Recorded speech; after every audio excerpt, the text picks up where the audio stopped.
Vice ചാൻസലറുടെ വ്യാജ പരാതിയിൽ കേസെടുത്തതിനെ തുടർന്ന് റിമാൻഡിലായ 4 വിദ്യാർത്ഥികൾക്കും ജാമ്യം ലഭിച്ചു. മെബിൻ ജോസ്, ബേസിൽ, വിജേഷ്, യദു എന്നിവർക്കാണ് ജാമ്യം ലഭിച്ചത്. കാലടി സംസ്കൃത സർവകലാശാലയിലെ SFI സമരത്തിനെതിരെയാണ് VC വ്യാജ പരാതി നൽകിയത്. തിയോഫിൻ നൽകും വിവരങ്ങൾ. തിയോഫിൻ, എന്തൊക്കെയാണ് വാർത്തയുമായി ബന്ധപ്പെട്ട കൂടുതൽ വിവരങ്ങൾ? ഒരു മാസത്തോളമായി കാലടി സംസ്കൃത സർവകലാശാലയിൽ വിവിധ ആവശ്യങ്ങൾ ഉന്നയിച്ച് SFI സമരത്തിലാണ്. ഈ സമരത്തിൽ ഏതാനും ദിവസങ്ങൾക്ക് മുൻപ് വൈസ് ചാൻസലറായ സിസ തോമസിനെ തടഞ്ഞ് മുദ്രാവാക്യം വിളിക്കുന്ന സംഭവം ഉണ്ടായിരുന്നു. എന്നാൽ ഈ സംഭവം നടന്ന 3-4 ദിവസത്തിന് ശേഷമാണ് വൈസ് ചാൻസലർ ഒരു പരാതി നൽകുന്നത്. വിദ്യാർത്ഥികൾക്കെതിരെ വ്യാജ പരാതിയായിരുന്നു. വിദ്യാർത്ഥികൾ തന്നെ ശാരീരികമായി ആക്രമിച്ചു, ഔദ്യോഗിക വാഹനം തകർക്കാൻ ശ്രമിച്ചു തുടങ്ങിയ രീതിയിലാണ് പരാതി.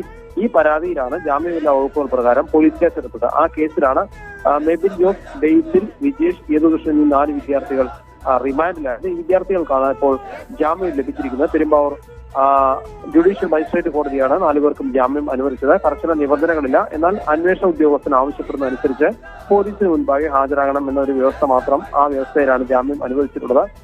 എന്തായാലും SFI ശക്തമായി തന്നെ കാലടി സംസ്കൃത സർവകലാശാലയിൽ സമരം തുടർന്നുകൊണ്ടിരിക്കുകയാണ്. തനിക്കെതിരെ മുദ്രാവാക്യം വിളിച്ചതിന്റെ ഒരു വൈരാഗ്യമാണ് വൈസ് ചാൻസലറായ സിസ തോമസ് ഇത്തരത്തിലൊരു പരാതി വിദ്യാർത്ഥികൾക്കെതിരെ നൽകിയതും ആ പരാതിയിൽ കേസെടുത്ത് വിദ്യാർത്ഥികളെ റിമാൻഡ് ചെയ്തതും.